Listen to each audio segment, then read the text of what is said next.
আজকে সোমবার 22 জুন 5টা 4 বাংলা টাইম। আপনারা দেখতে পাচ্ছেন গোল্ডের 1 ঘন্টার টাইম ফ্রেম চার্ট। তো আমরা ডেলিতে যাবার আগে 1 ঘন্টায় আমরা গত সপ্তাহের এবং আজকের ওপেনিংটা নিয়ে একটু আলোচনা করে নিই। তো গত সপ্তাহে আপনারা যদি একটু লক্ষ্য করেন, মার্কেট বেয়ারিশ ক্লোজিং হয়েছে এবং এখান থেকে যে সাপোর্ট নেওয়ার পরে কিছুটা বুলিশনেস দেখাইছে মার্কেট। তো অ্যাগেন মার্কেট আমাদের এই যে লোতেই মার্কেট ক্লোজিং হয়েছে, আমাদের এই লেভেলটাতে মার্কেট ক্লোজিং হয়েছে, এখানে মার্কেট সাপোর্ট নেওয়ার চেষ্টা করতেছে, এখানে মার্কেট ক্লোজিং হয়েছে। তো এরপরে আজকে ওপেনিং হওয়ার পরে মার্কেট, আপনারা দেখতে পাবেন যে ওপেনিং হওয়ার পরে মার্কেট এখান থেকে বড় একটা বুলিশ মাদার ক্যান্ডেল ক্রিয়েট করছে এবং আমাদের যে সম্ভাব্য সেলিং এরিয়া ছিল সেখান থেকে একটা ক্যান্ডেল আপনারা দেখতে পাচ্ছেন যে বডির নিচে এসে ক্লোজ করছে। এখন এখান থেকে আমরা কিছুটা সেল এক্সপেকটেশন, সেল বলতে এটা টেস্ট বা প্রফিট টেকিং আমরা যাই বলি। তো মার্কেট তারপরে আবার এখান থেকে মার্কেট সাপোর্ট নেওয়ার পরে মার্কেট এখন দেখতেছেন রাইট নাও উপরের দিকে যাওয়ার চেষ্টা করতেছে। তো উপরের লিকুইডিটি আমাদের এখানে যে প্রাইস আছে 42-33, এখানে আমাদের এখন একটা লিকুইডিটি লেভেল পেন্ডিং আছে। এই লিকুইডিটির পরে নেক্সট আমাদের লিকুইডিটি হচ্ছে 42-55, এখানে একটা লিকুইডিটি আছে 1 ঘন্টা টাইম ফ্রেম। আর আমাদের মেজর স্ট্রাকচারের যে লিকুইডিটি আছে, আমি যদি এখানে দেখানোর চেষ্টা করি, তো এটা হচ্ছে আমাদের 42-75, এটা হচ্ছে আমাদের মেজর স্ট্রাকচার, মেজর লিকুইডিটি। গত সপ্তাহে যে এখান থেকে মার্কেট যখন লাস্ট সেল হয়েছে, আপনারা এখানে দেখতে পাবেন যে মার্কেট যখন গত সপ্তাহে এখান থেকে লাস্ট সেল হয়েছে, তো বড় ফলটা এখান থেকেই আসছে। তো আমাদের এক্সপেকটেশন যে মার্কেট যদি উপরের দিকে যায়, যেহেতু ইরান আমেরিকা আবার তারা আলোচনায় বসছে, তো তাদের আলোচনাটা যদি সাকসেস হয়, তো এখান থেকে দেখতে পারি আমরা গোল্ড ধাপে ধাপে উপরের দিকে এখান থেকে বুলিশ ট্রেন্ড ক্রিয়েট করার চেষ্টা করতে পারে। তো আমরা দেখবো আসলে যে ইউএস সেশন ওপেন হবে কিছুক্ষণ পরে, ইউএস সেশন ওপেন হলে মার্কেট কনফার্মেশন দিয়ে দেবে যে কি হতে যাচ্ছে। তো আমরা ডেইলিতে চলে যাচ্ছি। তো ডেইলিতে যদি আপনাদেরকে একটু দেখানোর চেষ্টা করি যে আমাদের গত আমাদের এটা হচ্ছে গত সপ্তাহের হাই, আর এটা হচ্ছে গত সপ্তাহের লো, এটা হচ্ছে গত সপ্তাহের লো, এটা হচ্ছে গত সপ্তাহের আমাদের হাই। আর আজকে ইন্টারডে এখন পর্যন্ত আমরা যদি এখানে লক্ষ্য করি, তো এটা হচ্ছে আমাদের ইন্টারডে হাই, আর এটা হচ্ছে আমাদের ইন্টারডে লো। ডেইলিতে এটা আমাদের হাই এবং এটা আমাদের লো।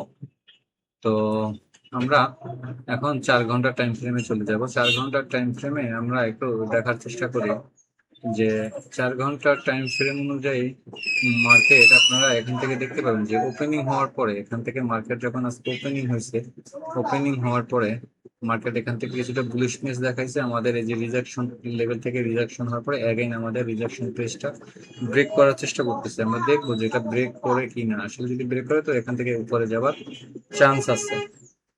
তো তো আমরা দেখবো আসলে শর্ট টাইমে মার্কেট কি এভিডেন্স দেয়। আমরা 15 মিনিটের টাইম ফ্রেমে চলে যাচ্ছি।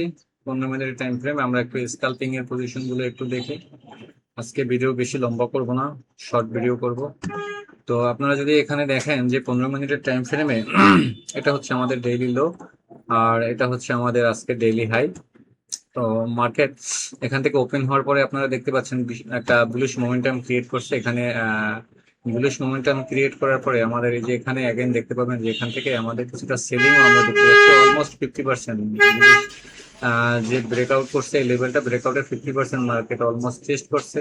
তো অ্যাগেইন এখান থেকে মার্কেট এই যে লেভেল থেকে কিছুটা সেলিং হওয়ার পরে আবার এই লেভেলটাকে মার্কেট ব্রেক করছে এবং এখান থেকে মার্কেট আমরা দেখতে পাচ্ছি ব্রেক করার চেষ্টা করতেছে আপে। যদি এটা ব্রেক করে তো এটা ব্রেক করার পরে উপরে যাবে, যদি এটাকে ব্রেক না করতে পারে তাহলে আমরা আমাদের যেটা এক্সপেকটেশন যে মার্কেট এখান থেকে কিছুটা সেলিং মোমেন্টাম, যেহেতু ওপেনিং ট্রেন্ড বুলিশ, তো সেক্ষেত্রে আমরা মার্কেটকে ইউএস ওপেন হওয়ার পরেও সেটা বুলিশ এক্সপেকটেশন আশা করতে পারি। তো এই হচ্ছে আমাদের আজকের ইন্টারডে অ্যানালাইসিস। আপনারা যদি বাইং করতে চান, আপনারা এখান থেকে আমরা লো থেকে যদি হাই থেকে মার্ক করি, তো আপনারা এখানে পারফেক্ট দেখতে পারবেন যেটা হচ্ছে আমাদের গোল্ডেন জোন। আমাদের গোল্ডেন জোন থেকে মার্কেট এখান থেকে একবার এখান থেকে উঠছে মার্কেট এখান থেকে। তো আমরা এক্সপেকটেশন আমাদের যে এই যে লেভেলটা আমাদের আছে, লেভেলটা যতক্ষণ পর্যন্ত হোল্ড আছে আমাদের আপের এই যে লেভেলটা যতক্ষণ পর্যন্ত হোল্ড আছে, ততক্ষণ পর্যন্ত আমরা মার্কেটকে বুলিশনেস দেখতে পারি। আমাদের এই লেভেলটাকে যদি ব্রেক করে, আমাদের এই লেভেলটাকে যদি কোনো কারণে যদি ব্রেক করে, তাহলে এখান থেকে আমরা এই লেভেলটাকেও আমরা ব্রেক করতে দেখতে পারি, এবং আমাদের এই যে আজকের ইন্টারডে প্রাইসের যে লো আছে, ওপেনিং প্রাইস আছে, সেখানেও মার্কেট আসতে পারে। অবশ্যই গুরুত্বপূর্ণ আমাদের এই লেভেলটা, দুইটা লেভেল, এটা হচ্ছে ফিফথের গোল্ডেন জোন, প্লাস এটা হচ্ছে আমাদের ফাইনাল কনফার্মেশন, এটা হচ্ছে 4190। 4190 হচ্ছে আমাদের লাস্ট হোপ বাইং স্ট্রাকচারের ইন্টারডে অনুযায়ী। যদি আমাদের এইটা লোটা হোল্ড থাকে, তো আমরা এখান থেকে উপরের দিক দেখতে পারবো। যদি আমাদের লোটাকে ব্রেক করে, তাহলে আমরা এখান থেকে ডাউনফল আমরা এক্সপেকটেশন আমাদের। তো এই ছিল, যারা স্কাল্পিং করবেন, একটা সাপোর্ট লেভেল, এটা একটা সাপোর্ট লেভেল, এই সাপোর্ট থেকে আপনারা বাই করবেন। অবশ্যই এটা আজকে আমাদের ডেইলি হাই, এখান থেকে কিছুটা আমরা সেলিং, যারা সেল করবেন এখান থেকে কিছুটা সেলিং আমরা দেখতে পারি। যদি এটাকে রেসপেক্ট করে, যদি সাপ্লাইটাকে রেসপেক্ট করে, এখানে যেহেতু আমাদের এই যে লো আছে দেখতে পাচ্ছেন, এই লোটাকে এখানে মার্কেট রেজিস্ট্যান্স হিসেবে ক্রিয়েট করছে। যদি এই স্ট্রাকচারটাকে যদি মার্কেট রেসপেক্ট করে, তাহলে এখান থেকে আমরা আশা করি যে এখান থেকে মার্কেট সেলিং হবে। যদি স্ট্রাকচারটাকে ব্রেক করে, তো আমরা আমাদের নেক্সট যে স্ট্রাকচারের হাই আছে, আমাদের নেক্সট স্ট্রাকচার 4275 পর্যন্ত মার্কেট যেতে পারে। 4270 থেকে 4275 এই লেভেলটা ব্রেক করলে এখান থেকে মার্কেট আমাদের এই লেভেল পর্যন্ত মিনিমাম যাবে, এটা আমাদের এক্সপেকটেশন। তো আপনারা দেখতে থাকুন, এবং মার্কেট কি এভিডেন্স দেয় সেই অনুযায়ী আমরা মার্কেটে কাজ করবো। বাইং সেলিং আপনারা অবশ্যই এসএল ইউজ করবেন। তো এই ছিল আজকের ইন্টারডে অ্যানালাইসিস। তো ভালো থাকবেন, আসসালামু আলাইকুম।